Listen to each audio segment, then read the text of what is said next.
human beings, we're wired to be connected.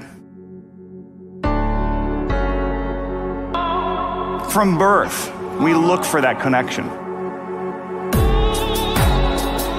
Where internet connectivity ends and a non-connected society exists, the desire exists to be connected.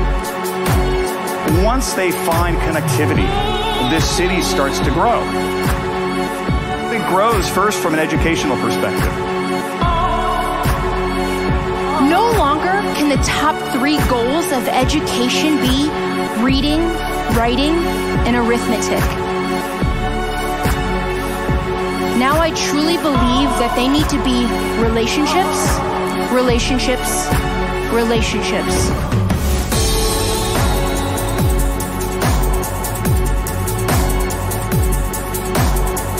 Exploration is not a bucket list where you simply check off places that you have been. You need to realize that you are in a frontier and there's always new discoveries to be made, oftentimes just by changing the way you make the observation. You're exercising a muscle here every time you exercise empathy, and that's emotional intelligence. Continue that curiosity. Ask questions.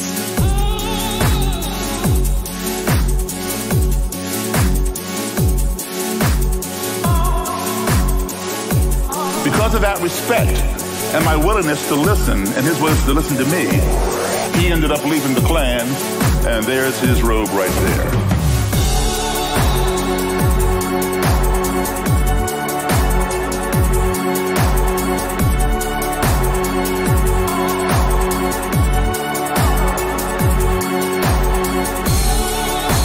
This is the world we're playing with right now. And the reality is that we don't really know how it's going to look and what it's about.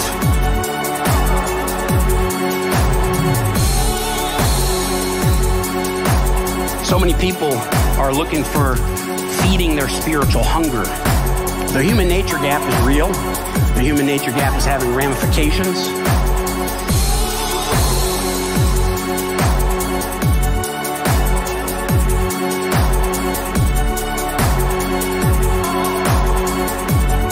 What if we take an idea and then we embrace it, challenge our belief systems, challenge our perspectives? And today we're going to take one step beyond, and we're going to go that way and just seek new ideas.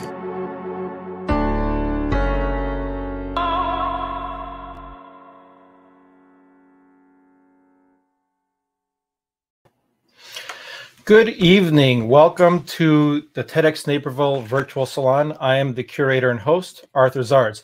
I'm so glad that you're here with us tonight. And before we get started, I just wanted to share some quick housekeeping notes. This is a full team effort, so I wanted to introduce Jonathan, who is doing our production in Nashville. Jonathan, if you want to pop in and say hi real quick. Hi. And we have Michelle, who's going to be running the comments section on YouTube. Michelle, if you want to say hi real quick. And there's other people behind the scenes. It's not just me, it's an entire team that puts this on. Before we get started, I want to share a quick story, some good news. That I was catching up with Vernon Lavia, who was one of our speakers from a couple of years ago, who's the birding super lister. And we saw a Caspian tern, and this is about 3 days ago in downtown Aurora. And apparently a Caspian tern is the very first bird that signifies spring is coming. So if you enjoyed the weather today and you've been tired of this social isolation, locked up in the house like we all are, there's Caspian terns, which means spring is on its way. So just bear with it. Couple of housekeeping notes. If you want to get involved with TEDx Naperville, if you're having want to get involved with what we're doing, go to TEDxNaperville.com. At the bottom, there's a participate button. We are looking at building our team. We do have some interesting, fun ideas planned for this spring, summer, and fall, but we need you. So if you want to get involved with ideas that can change the world, change our community, please go to TEDxNaperville.com at the bottom and click on participate for volunteers. The save the date. The next salon will be Tuesday, March 23rd with Dr. Linda Ulrich. She was a speaker at our TEDx Naperville 2020 event, and she will be sharing her conspiracy of goodness. We do have a sponsor for tonight's session of nomorewebinars.com. If you have been to a webinar and you don't like them, which most of us don't, and you want to change the whole concept of webinars, go to nomorewebinars.com. Quick announcement that this is an experiment. We are constantly changing and adapting to our Salon series. Today we have some excitement because we have multiple camera angles. We have a old school virtual whiteboard, but this is a new technology. Mistakes might be made. For example, if you notice my shirt, I broke like every single rule that they have with virtual events and cameras. Don't wear stripes, and I'm wearing stripes, so I will try not to move so I don't disrupt you with my shirt. So I apologize. On the YouTube channel, please get engaged, ask questions, make comments. We have the ability to bring those comments and suggestions up into the live stream, and that's how our speaker this evening will be interacting with you. So please make comments. If you're not sure about something, say it. Don't hold back. Just type what you want, and Michelle will be handling the comment section. But get involved. We want to hear from you. So I'm going to introduce our speaker. Our speaker is Professor Lucas Parra, Professor of Biomedical Engineering at City University of New York. And I'd like to welcome to the stage Professor Lucas. Hi, Art. How you doing? Hey, welcome. Now, I want to introduce you properly, but and we're going to have a link for everybody to find out more information about you. You do a lot of things, so many things. So if you can answer the question, what do you do? Oh, well, all the work I do is around neuroscience. I study the brain. In the lab, there's sort of three areas of work. One is on brain stimulation for therapeutic purposes, stroke, depression, that kind of thing. Another area of interest is brains in videos. So that's what I'll talk about. I will talk about today. I'll tell you what we've learned from looking at people at their brain while they're watching movies and videos. And a third area is machine learning. This is sort of a more pragmatic kind of thing to use what we have learned of how the brain processes information and put that into a machine. And I guess I don't have to talk too much about machine learning. There's a lot of hype about that. We apply it in radiology in particular. So those are the three areas in the lab. Many of these things have ended up spinning out into entrepreneurial efforts that are interesting, but today I'll really be talking about the video and excellent. And for the audience, please make comments. And if you want to know more information about what Professor Lucas is talking about, there will be a page that we're going to share at the end that links to his lab of all his research, so you will have access to what he's talking about today. So to get started, I'm going to pretty much transfer it to you. But I know we discussed that you've been working with a heavy emphasis on some studies about engagement with story, and I know that's we talked about that at length, but I'll let you run with that because it's very fascinating, and I'm really looking forward to seeing what you're going to share today. So take it away. Yeah. So I think the most interesting topic I can share with you today is what happens to people's brain while they're watching movies and videos, and so we got involved with that a few years ago now. By recording brain signals. So, there's techniques to read brain signals by just putting electrodes on the head. And I think Jonathan has a picture of that. So this is electroencephalography. And we measure brain signals and we compare, there you go, that's it. So that's how it looks like. We compare the signals that are picked up from different people to one another. And the first thing that we found that was kind of curious is that when you're watching movies, your brains are sort of in sync. So there are oscillations, brain waves. Probably everybody's heard of brain waves. Really, that's electrical activity of the brain that we can pick up with electrodes. And if you look at two people's brain waves, they go up and down together in synchrony. But, and this is the key point, only if they're really paying attention. If the viewer, the audience if you right now are not paying attention, then most likely your brain is, doing whatever it's doing, just not following what we're talking about here. But if you are focused and you're listening, it will turn out that we can detect it. And so that's sort of the first thing that we observed. And that's led to a whole bunch of that basic observation has led to a whole bunch of other studies that I can tell you about more. Kids online doing educational content, listening to music, advertising, people watching YouTube, actually, just like the audience today. So we can touch on all these things. Yeah, and I know you have a really good example. And by the way, I like that picture. By the way, that picture of Jonathan you pulled back up with those devices that are in people's heads. By the way, that woman, do you really smile that much when you're wearing them? No, you know, these are companies marketing their product, so they put always happy people in front of it. But what is it actually measuring? Electrical activity. So it's really a voltmeter. Think of it as a simple voltmeter. Admittedly, the voltage is very small, so you have to have very sensitive voltmeter, and each one of these little knobs on the head measures the voltage at that location. So it turns out when the brain is active, the brain is sort of an electrochemical thing. Electrical activity travels down through neurons, and neurons connect with each other chemically. But what we pick up really is the electrical activity that neurons generate. So that's what we pick up here. And they generate these brain waves. They've been known for a long time. Since 1930s, they were discovered by a guy called Berger in Germany, and they discovered or saw that there's sort of these fluctuations in the brain activity that goes up and down. It's used clinically to detect epilepsy. It's used to do sleep studies to see how people are sleeping, if they're sleeping well, and so on. We use it in the lab just during normal function to study what's happening while we're doing normal things like watching YouTube. What's interesting though, if that's like generation one, like the original iPhone, where we are in 10 years later, I can only imagine where those devices. I mean, it'll be in a hat that you wear. You could probably measure. Well, yeah, but it's nevertheless, you have to do it in the lab. Later on, I'll tell you what we do with eye movement. So we actually are tracking the eyes. But you know what? It occurs to me the first time we did this, we did it actually with a Hitchcock clip. So maybe I want to show that first.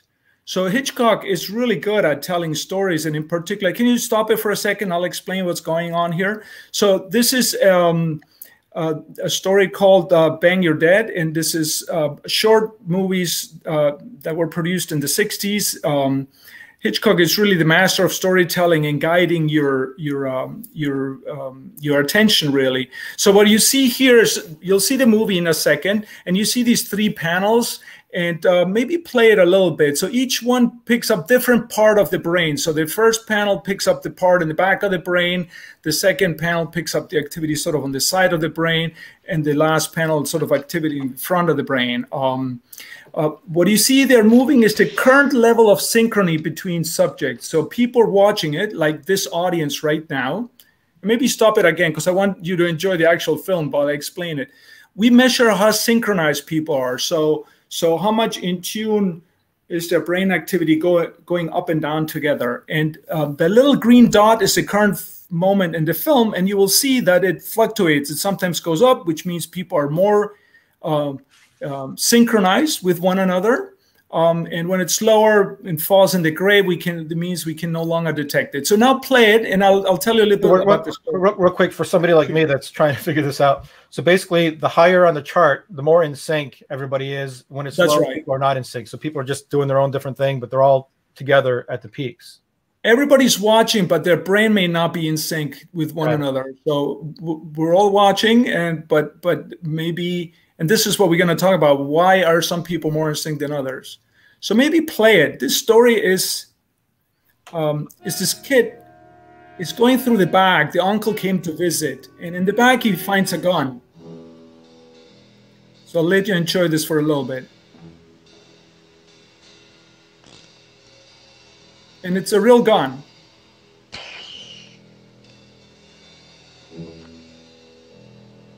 Now he has his toy gun. And he swaps his toy gun for the real gun.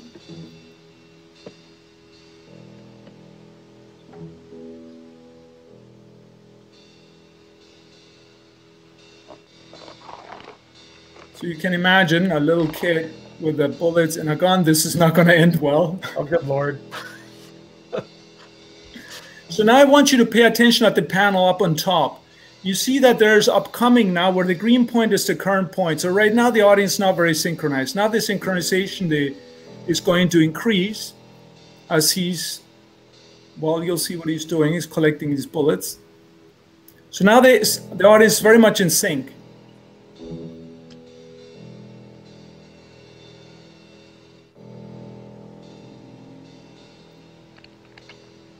He's loading the gun. And now we're all very synchronized. I mean, if I wasn't talking and distracting you, you'd be just watching this little kid. Now I'll let you watch what happens next. And watch for the upcoming peak, the next peak there where people get very synchronized. If you could just see it or hear it, you'd wish you were 6 years old again, shooting honest engines. This is probably a museum piece. No offense. Remember, there's one bullet in the gun, okay? It's basically playing Russian roulette. It only takes her 25 minutes. Hands up! Of course, I know how the buses are. I just can't help being upset. I've got guests arriving in an hour. Don't bother me, honey. So you see right now, this moment where he's about to kill the mom, everybody is completely in sync. I think we can stop it here.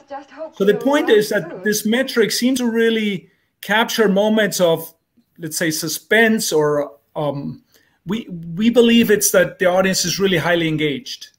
So when you're really into it, when you're really plugged in, if you will, then your brain is really behaving very similar across people. So that's sort of the basic observation. So to clarify, you're measuring all these electrical impulses when a great clip too, when the kid's pulling the trigger, all those electrical impulses, I should not move my shirt, they're actually all in sync from everybody watching that? Yeah. I mean, there's a lot more going on in parallel, if you will, but a fraction of the brain activity is very much in sync, and we can see that it fluctuates with time. At some moments that are perhaps more engaging, more suspenseful, people are, I think of it as more plugged in, and so therefore their brain is responding to what's happening in the video. And by the way, this is not just the visuals. Like if we take that same story, for instance, and scramble the scenes. So let me show you what we find. I have a board here. So if you look at the condition, this is what we call inter-subject correlation, or the synchrony, or brain synchrony. Let me just say brain synchrony. Brain synchrony. When we have the original, which you just saw, versus scramble. So scramble is basically, we take the scenes as you scramble. Now you see the kid walking around with a gun, but you have no idea that the gun is loaded. Obviously, that's much less interesting. It's just some little kid walking around. The brain synchrony in the original Hitchcock is about this high.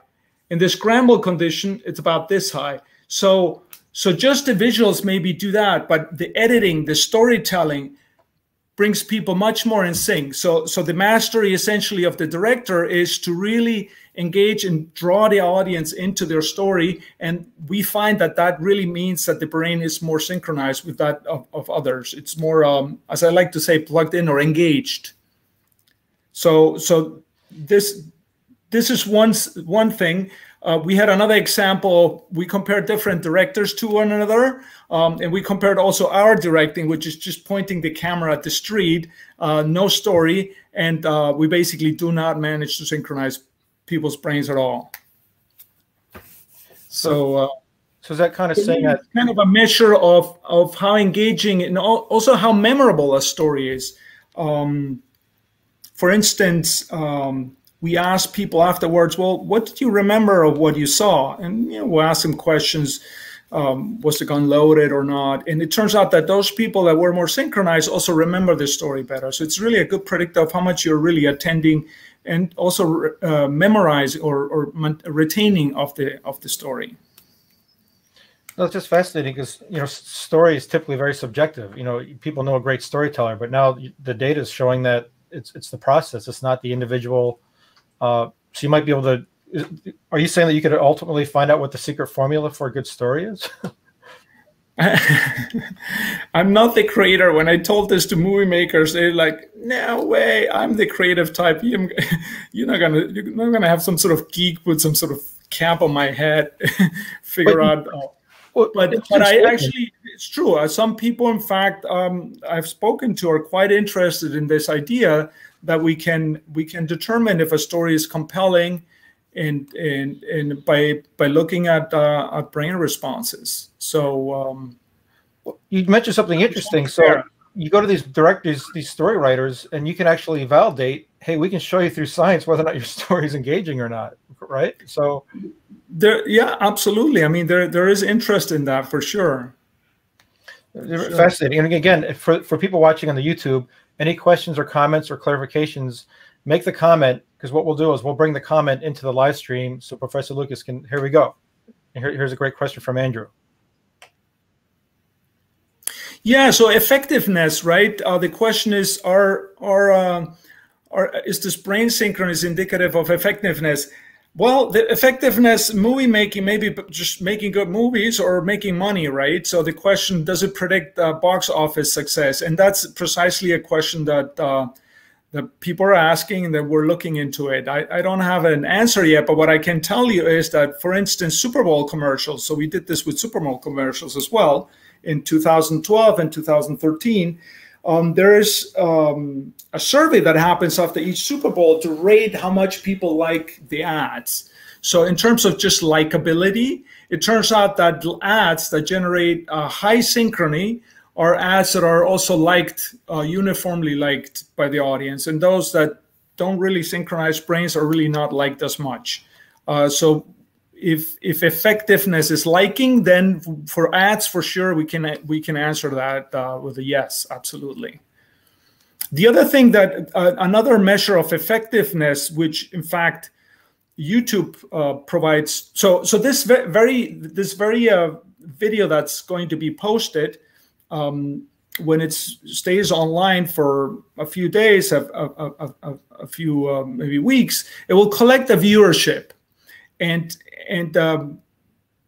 you can pull out the statistic of who's watching and how long do they stay with it. So if you guys are getting bored and move on to the next thing, this channel, this video will lose you, and will lose an audience. And that happens with all YouTube clips, primarily because people just don't, they have better things to do. And so they'll give you maybe 3, 5, 6 minutes is the longest that anybody's going to give you.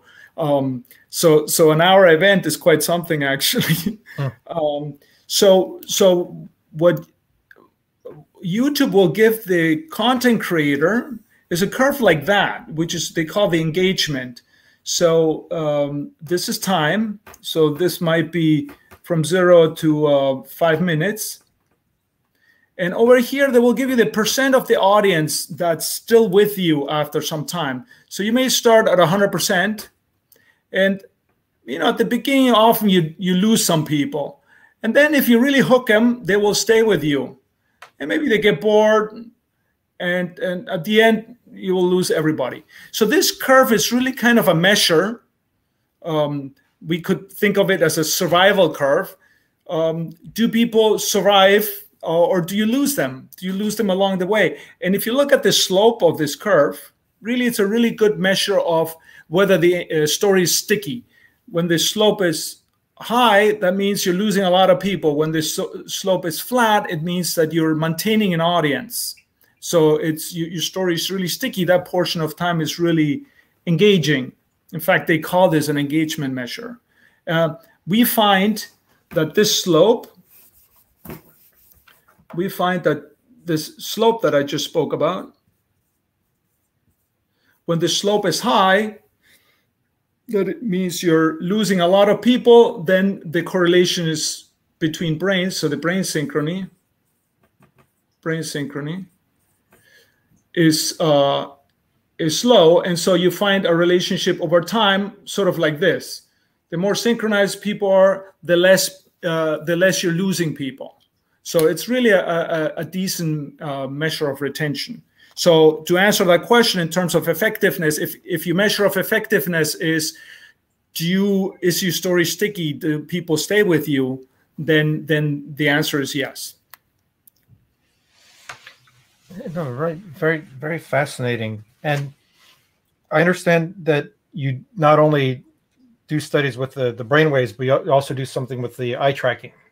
That's right. We have a research project. We got very interested a while ago what happens with online education. As you guys know, for a long time already, teachers are really putting a lot more stuff online. Now with the pandemic, education has effectively moved online. I mean, large fractions have moved online. And so the question is, are students really paying attention? Are they remembering what they see? Is it easy for them? And I think we all struggle, frankly, to for longer periods of time to pay attention. So we started a study, and obviously for online education, we can't ship you one of these things to measure brain activity. That's silly. Instead, we decided, let's look at the webcam, the very thing that's in front of me now. It looks at your eyes, right? And so we've decided, let's see if we can look at the eyes and the movements of the eyes, in whether that's indicative of whether students online are paying attention. And I think we have a video for that. John, when you ask someone to draw a star, they'll probably draw something like this. Can we stop it for a second? So you're going to see the same video on both sides. And each little dot here is one person watching it. So we had students, about 20 or 30 here watching it. Each dot is one student and where they're currently looking at. On the left side and on the right side, they were instructed to either pay attention or they were distracted. The distraction was, oh, do some math in your head, count in steps of 7 backwards from 1,000. So that'd be like 1,993, 986. So it's hard. You have to really think about it. But they were still watching. And so for the audience right now, I'm going to ask a simple question. Which of the two groups, left or right, was paying attention? So look at the eye. When you ask someone to draw a star, they'll probably draw something like this, or this, or this. Even ignoring the rainbows, this doesn't seem very scientific, since we know stars are actually big, hot, round balls of plasma. When you ask someone to draw a star... So maybe on the comments line, who thinks that this was... who thinks that the attentive group is on the left? And who thinks that the attentive group is on the right?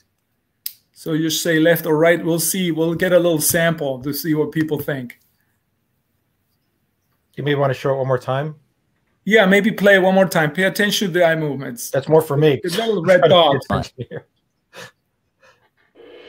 When you ask someone to draw a star, they'll probably draw something like this, or this, or this. Even ignoring the rainbows, this doesn't seem very scientific, since we know stars are actually big, hot, round balls of plasma. Oops, we lost that. In the last picture, you saw it here. On the left, you see that the eyes are all over the place. On the right, they're focused on the object. That's the main thing. So it's actually the one on the right that is the attentive group. So it turns out that when people are paying attention, they're following what's on the scene. And if it's a dynamic scene like this, they're moving their eyes together. Basically, if these are the eyes are like doing this, they're all going together as a cloud. Whereas people are distracted, will be, looking at some random place because they're really not paying attention. And it's a pretty strong effect, as a matter of fact. I think we have another picture to demonstrate that, that shows the traces of eye movements. Maybe we can pull that up. So on the left, we have an attentive condition, and the right, people are distracted. And I'm showing just two subjects. So the top traces are, say, the vertical gaze position. So you see the eyes go up and down. And for the two subjects, subject 1 and 2 in orange and purple, they really go up and down pretty much together. The same with the horizontal. So the left, right is also very much in sync. Even the pupil size is pretty much in sync between these two subjects. On the right, on the other hand, those two were distracted by this math task. People are all over the place. They're moving their eyes not at all synchronized. So it turns out that synchrony, the eye movement synchrony, is actually a pretty good indicator. So if you look at the next figure, I think we have one where we asked students afterwards, what do they remember of the star story, for instance. So here's, we take a test, so we ask them questions.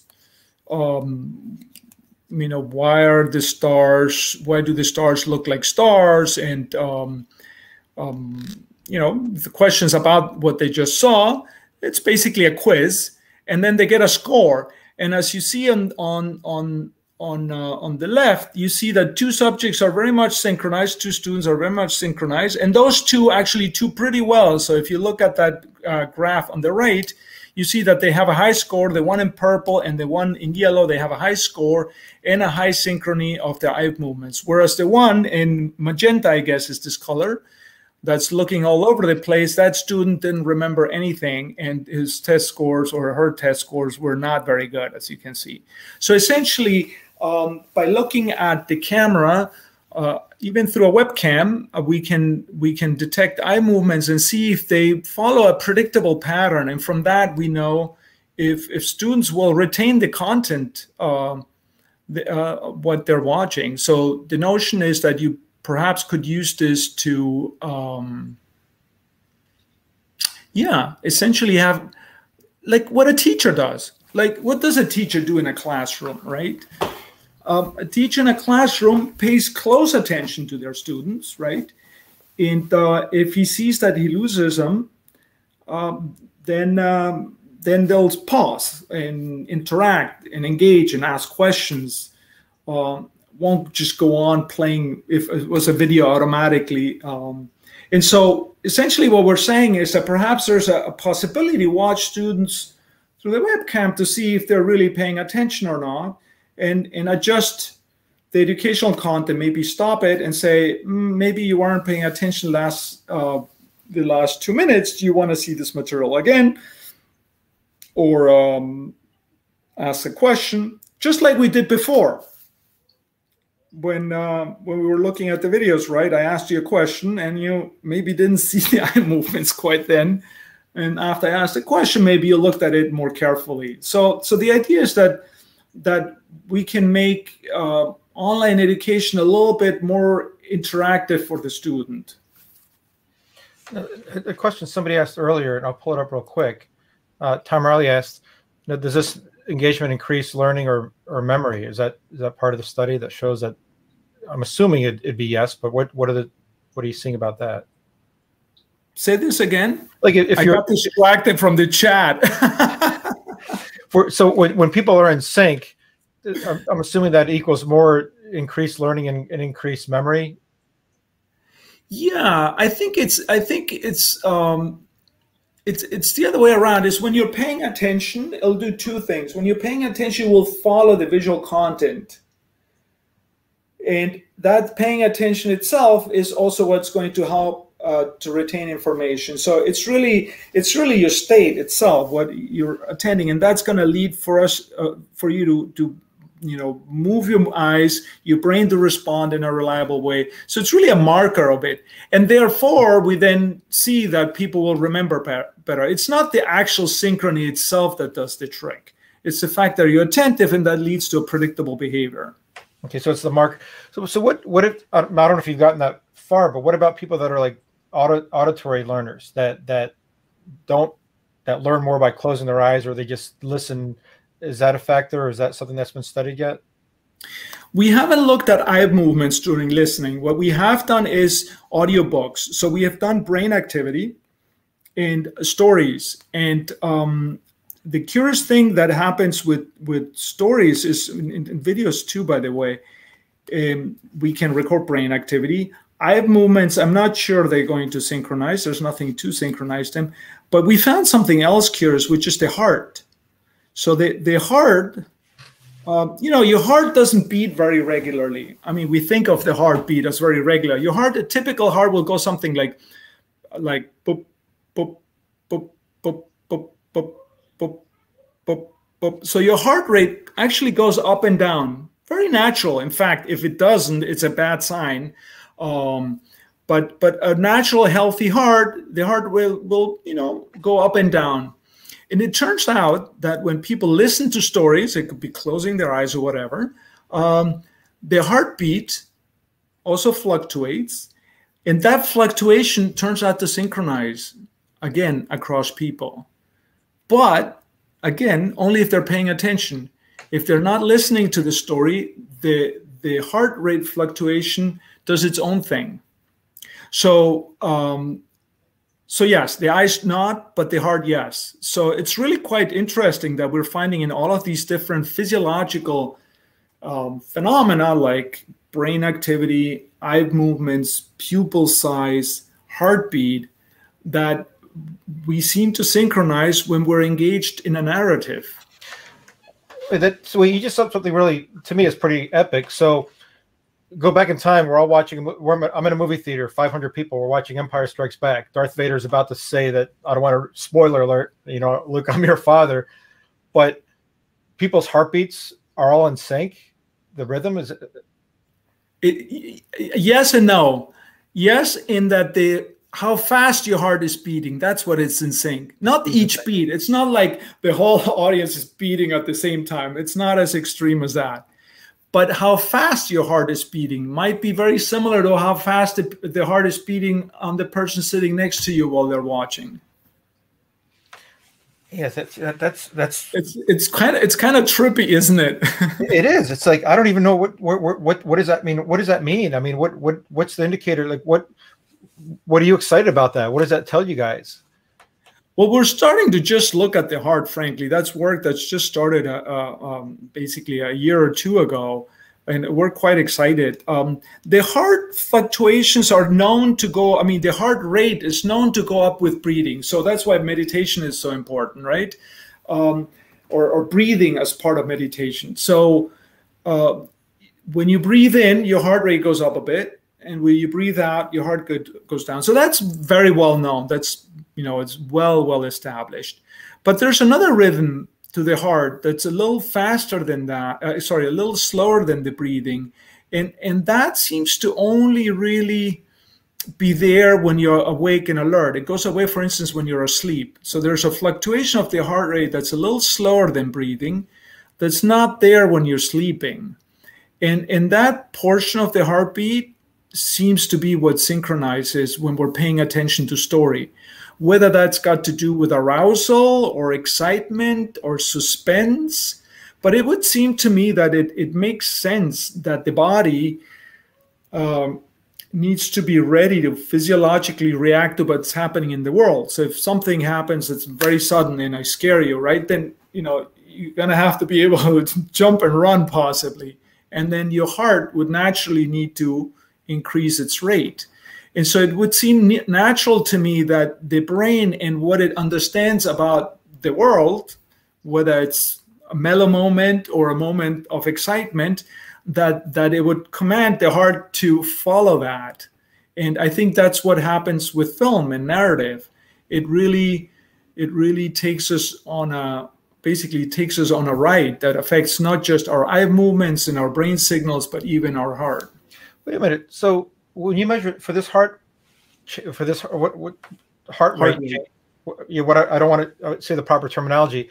So with all the Internet of Things devices like the Apple Watch, does that mean you could actually have an app, and some movie place can have people use that app to measure their heart syncing to see if people are paying attention, see if it's an engaging story? Yeah, potentially, yeah. So the technology is already there. It's not like and that's what I'm excited about. That's why I like the camera. Everybody's got a camera. Everybody watching right now probably has a laptop with a webcam in front of it. Now, it's a bit creepy, isn't it? Yeah, because I'm going to pull up a question that earlier that Tom had. Could a platform or teacher know when a student needs remediation or needs a break? Because yeah, for sure, if they need a break. Yes, for sure, if they need a break. Now, one thing that we noticed, though, is at least when the students, we brought them to the lab and gave them quizzes and so on, we actually found it hard to increase the synchrony. As in, we tried to say, show the video again or offer them money if they pay more attention to do better in the quiz and so on. And we found it actually difficult. Those students that came in, maybe they were just tired, and there's no amount of incentive that's going to get them to synchronize. But we actually found it hard. But yes, the goal of, that's what I'm excited about. The goal of the next maybe year or two for us is to figure out what interventions can we use that will help people to, well, maybe sometimes you need to disconnect, right? You can't be on all the time. So yes, maybe there'll be a gentle advice to say, maybe you need a break right now, or this material maybe you want to revisit, later. So those interventions are research that we're currently starting up to figure out if we can also do something about it, not just measure it, but also react to it. So you said something else that's pretty interesting. So if a student's struggling in school, and the parent goes, well, you just pay more attention, that pretty much, no, is what you're saying. It's really not that easy. I mean, at least for us, it wasn't so easy. So look, at least we have a measuring stick now. We have a yard against which to measure whether or not attention is happening. And so I feel like now we can try different interventions. Now we can see what works or doesn't work. And so that's why I'm excited about this work. Yeah, and do you track? So you're tracking the brain activity, the electrical brain activity, eye movements, heart, the heart syncing. What about breathing? Interesting. I was sure. I thought, just as much as the heart. I didn't expect that really. I thought that the breathing will synchronize. Everybody that I've spoken to say, "Oh, in the movie, oh yeah, people, moment of suspense, they'll go like," right. So it's got to be that the breathing is in sync. It's not. It's not. At least not for these kinds of clips, and at least not for audiobooks. So these are children's stories, audiobooks. We thought breathing might synchronize, and it didn't. So we got quite some pushback because the prior expectation going into it is, and everybody thinks, oh, for sure, if the heart synchronizes, it's because of the breathing, and it turns out it's not. So that's not a whole can of worms. Yeah. Interesting. So now I want to talk about you said the watch and the track. So one feedback we got from people, they were, I felt this is creepy, right? I mean, what, do you want to watch me on camera and track my heart and so on? And the interesting thing is you don't really have to do that. If you know what a sort of a normative group, a standard group, or a group of people listening to a story or watching a movie, if you know what their eye trajectory are or what their heart rate are, you can essentially take the median of that, just sort of what's the average response, if you will, for a group, and then I send it to you, just like I sent you this video. Along with it, I will send you the typical eye movement that somebody would have watching this video. And then locally, you can have a little computer camera looking at you and say, yeah, you look like pretty much the norm. That means you're paying attention, and you never have to send any data. So you can have this tool. Same with the watch. The watch can be listening to your heart essentially and decide, your heart is not sounding like what it should, given that you're listening to the story. So probably you're not listening to the story. So there's no need to transmit any data. And I really quite like that idea of, we're not asking for sort of big brother watching everything you do, your heart, your brain, your eyes, but rather it's information that we can send out along with visuals, along with the sound, and then you can see if you use it for something useful or not. That's fascinating. So it's a user choice, but the devil's advocate, if I was doing that and I'm not syncing up to the story, my response would be, well, maybe your story stinks. Yeah, exactly. It's so subjective. And this is what people do, right? Like I was telling you about YouTube. If the story stinks, I'll just go to the next channel. Well, how does it relate to like male, female, age? Is there any correlation between like, me watching like a kid's cartoon where I might not be in sync, but kids would be in sync, or me watching an action movie and my wife watching a romance? Have the studies gone down that path yet? Yes, absolutely. We looked at age, and I'm going to give you another little cartoon, and I'm going to have a little quiz here for the audience, like we did before. So you can't tell us to pay attention. That's not going to work. Yeah, you got to look at here. So we have young, and old. You know, the cutoff is like 18. So if you're below 18, you're minor or old. Which one is more in sync? So the synchrony here. Watching film. Are the young more in sync or are the old more in sync? Let's see what our audience has got to say. Who's more in sync, young or old? No guesses? I don't think anybody wants to put themselves out. What do you think? What do you think, Art? 50-50. Hey, come on. These are good odds. I think we talked about this. I don't even remember. It's because I don't know. I would say young people. The young, that's true. The young are much more synchronized than the old. And perhaps you've noticed little kids watching TV or watching videos. They're completely like hooked, right? I mean, the little ones in particular, you have to like literally stand in front of them in the TV so that you can disconnect them, right? They'll even try to look past you. So we find that the young are much more synchronized in eye movements, in brain signals than the old. Almost like the kids live very much in the outside world. They pay attention to what's going on. They really look at it. When we get old, we're just apparently more in our head and stop paying attention to what's happening outside. Now, I'm going to give you another one. So the young are more synchronized, right? How about boys and girls? Any guesses? Everybody's comments so far have been roughly 50-50, so. Boys and girls. Let's see. Let's give people a chance to say boys and girls. Everybody's got an opinion. Who's more plugged in? Who's more synchronized? It turns out kids, like none. Who's always hooked to video games? The boys. The boys. So there's also a contrast. Maybe it's not quite as stark as I've drawn here. But boys are so young boys are more plugged in, and as we get older, the gender difference disappears. So this is men and women. So that's interesting. So basically, neuronally, the girls are more mature. That's our interpretation, but you could have any other number of interpretations of this. Oh, fascinating, and I want to leave some time because we end at 8 o'clock for some people to ask some questions, and there's an interesting one I want to go back and cover. But I do want to ask you the one thing that was really fascinating about music, because you talked about stories, visual. How does this? What have you guys done for the studies when it comes to music? Yeah, so we were into, so there's quite a bit of interest in music. What happens if you hear the same music again? You know, so some pieces of music you hear again, and you get bored right away. And there are other pieces of music that the second and third time you hear it, you actually hear more, and you get more drawn into it, right? And so we wanted to understand the mechanism, and so I think we have one here. So this is Beethoven. Jonathan, can you play?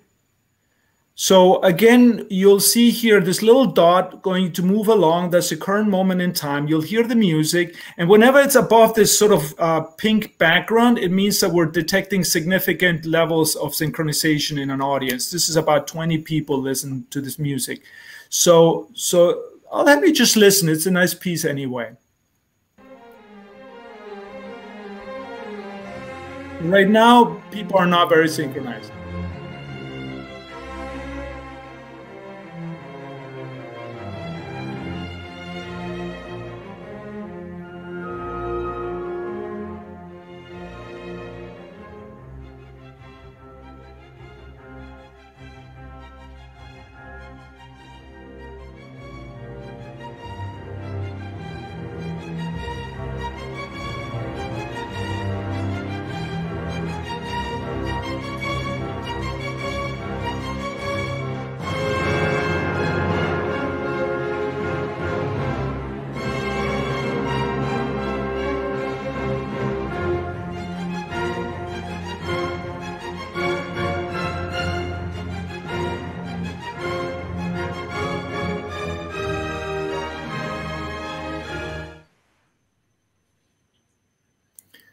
So it's not obvious, right, why it was high sometimes and why it wasn't high other times. It wasn't just volume or speed.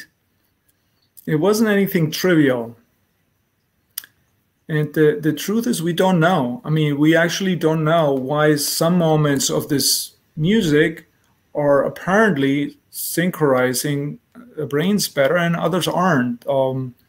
We have some theories that we're trying to test now, but hey, if any of you has some good theory, let me know, because I really don't know. So that's really fascinating, because if you go back with what you've educated us about today, if you go back to the Alfred Hitchcock, logically it kind of makes sense. If I were to watch another film, you know, something suspenseful, okay, more people will be in sync. In the music, it's like I would, it doesn't make any sense at all. I mean, is it? Have you done it with different songs or different? Is it? How many studies have you done with the music? Is this just really early on? We have. It's early days with the music. So we have done a comparison between Western music and sort of less familiar Eastern or just more modern composers are a little crazy and harder to listen to. And we found that people have an easier time tuning in, if you will, with the more familiar tunes.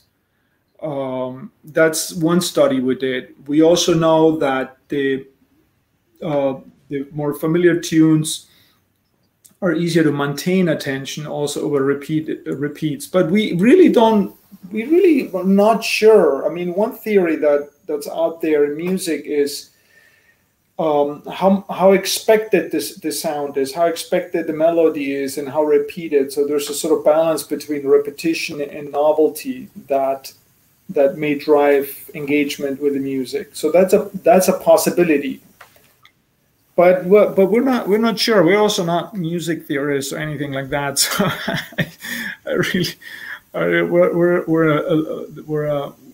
we're tapping in the dark, let's say.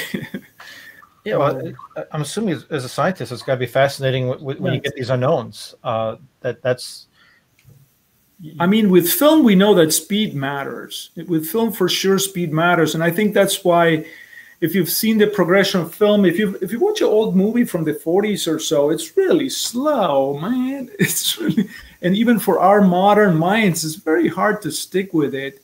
And right now, the average scene is anywhere from 2 to 3 seconds long, and then there's a cut. And so, movies have gone much faster, and we know this from these brain synchrony studies, that you get people to be more plugged in, but just throwing one scene after the other. So basically what we're doing now, we're basically static scene for a long time. It's very hard for people to keep at it. And Hollywood has discovered this a long time ago. And that's why film over the last 20, 30 years has accelerated such incredible amount. But it's not true for music. It's not necessarily true for music. It's not Is there a limit on speed where, you know, you have like TikTok, you've got these really short, quick, you know, bits. Is there diminishing returns, or is it only going to get faster?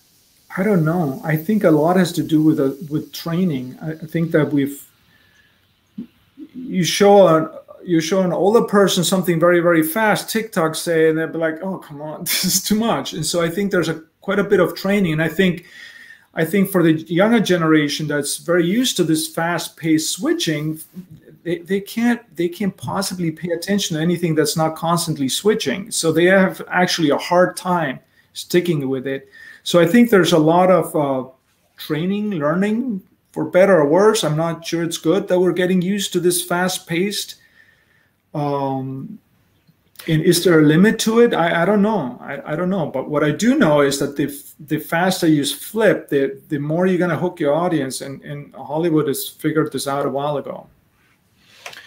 Yeah, that's good timing. So I want to open this up to some questions, and this is an interesting one. I listen to most videos at 2x speed. Have you considered evaluating brain sync of a 2x audience versus 0x audience? Yeah, actually, we haven't done that. I mean, that's a direct test of what I just said, right? Wouldn't it? That's a good idea. We should try that probably. There's so many good ideas in this area. Can't do it all. But yeah, that would be a direct test of that. I'm just arguing for it, but that would be a good test for it. Yes. And what are you most excited about with all this whole area of new study? Is there any area that you're really excited about, or is it everything? Is there a specific niche?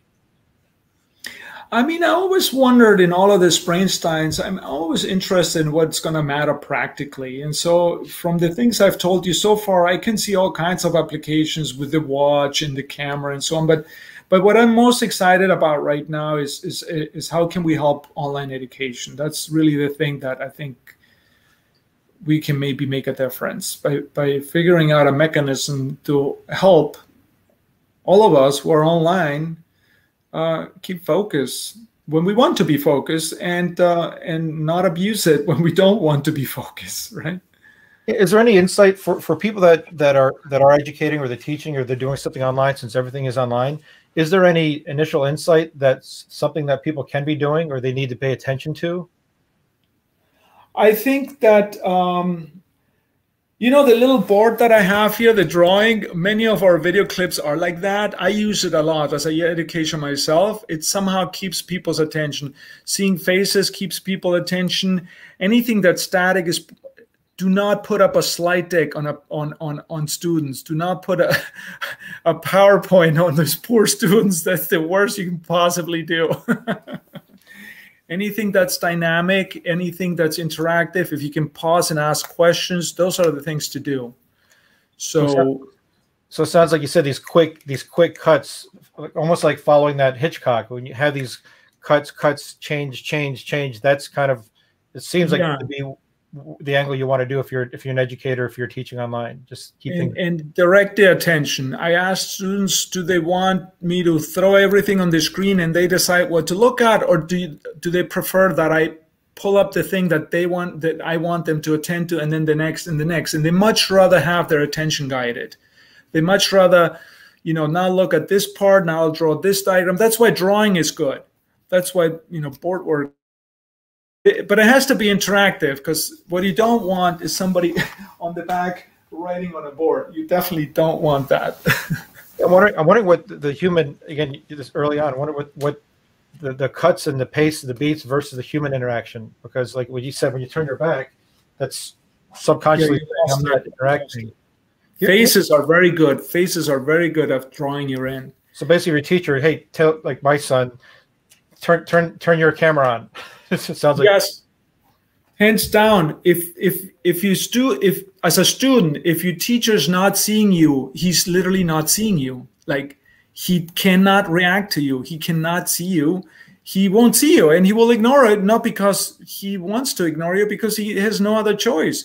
So I know that a lot of students don't want to have the camera on. They prefer to hide or whatever.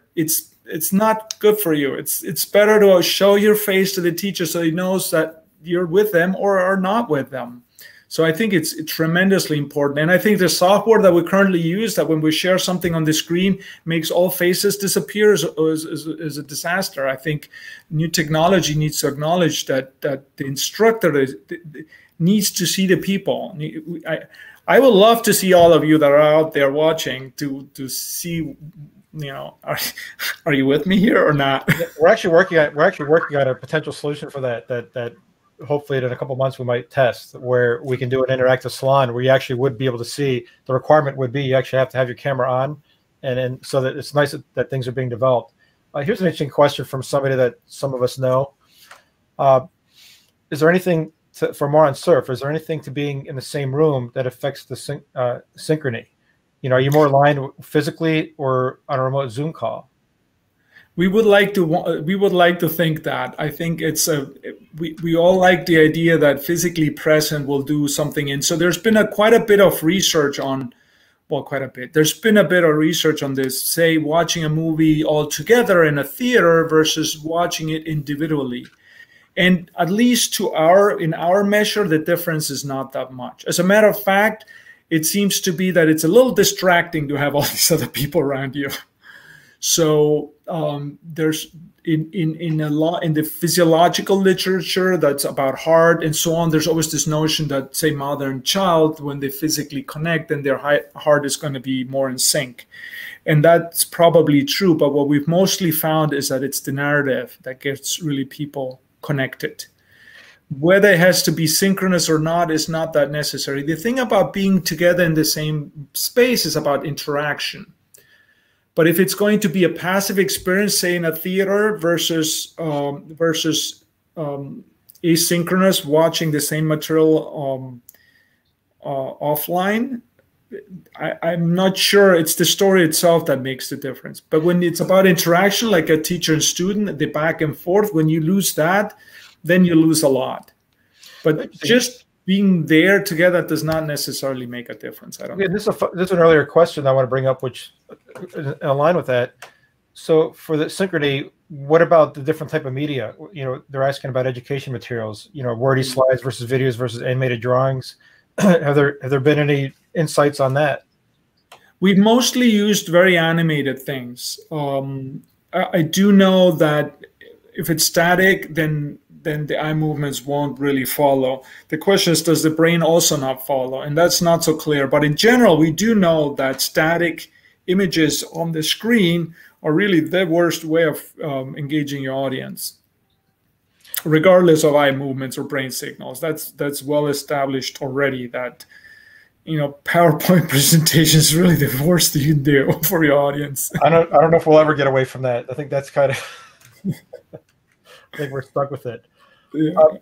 Yeah, and if there's any last questions, I want to start wrapping things up. But something to share. So if people, because a lot of people will be watching this post, not everybody watches this live. For people that want to take this idea further, to really get deep into what you're doing, because it's so new, where can somebody go to learn more about this? I think the simplest is the website of the lab. It's parralab.org. Parra lab.org. That's it.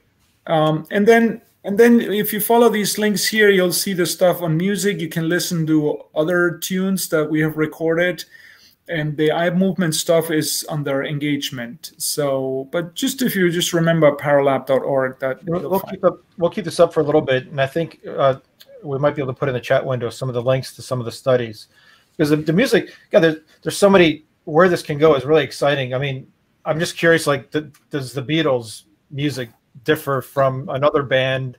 Is there some magical formula, you know, for what makes a good song or a good film? It's really fascinating. I think music is the one area that I know the least about, so I'm not going to venture out to say anything about music. At least not yet. Well, yeah, it would be cool to look at that. Yeah. Yeah. Well, I want to start closing up, but I really want to thank you so much for being. Well, thanks for having me. I think that I'm hoping that the eye scanning movement, if we had the data, would show that everybody was in sync and everybody was paying attention, and it was a very fascinating narrative, which I believe it was. But it's really fortunate for us and for the TEDx Naperville audience to be involved with something that's so new. You know, sometimes speakers have things that have been proven and they're just sharing that idea. But the fact that this is so new is so fascinating, and it's so relevant to the online learning. So I'm going to be keeping an eye on your website. Hope everybody else does too, to see what the next study, the next surprise finding. It's really fascinating. So, and again, it's Parra Lab, and we have that link. If we want to show, we'll show that again to get in touch with you or to follow your studies. But I'd like to thank Jonathan in Nashville and Michelle here in Naperville. I'd like to thank everybody making the comments on YouTube. If you guys don't make comments, it's just a conversation. I'm so glad that you guys had some insights. And there were some questions there was a great question I wanted to get in there about marijuana and VR and eye scanning, how that changes. But I think you really opened up a can of worms or Pandora's box on what does this mean to online learning? Where does this, you know? Well, I have a lot of fun doing this stuff. I can tell you that much. Yeah.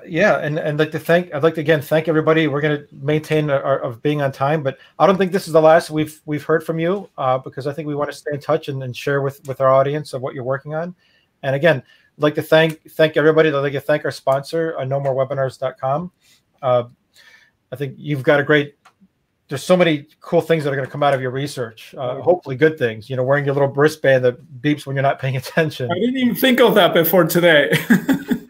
I patented it. So, but it's really, and on filmmaking and storytelling, you know, the TED Talks are all about story, engaging story. And it's a very subjective, but to have some data and science behind it, it's really fascinating how you mesh, you know, the subjective and the quantitative. So again, I'd like to thank you so much, Professor. Thanks for inviting me. It was fun. And we're going to sign off for the live audience, and thanks everybody for being part of this. This talk will be showing up live in perpetuity, so share this with other people that might be interested in what this is about. And I'd like to thank our TEDx Naperville audience. Good evening. Good night.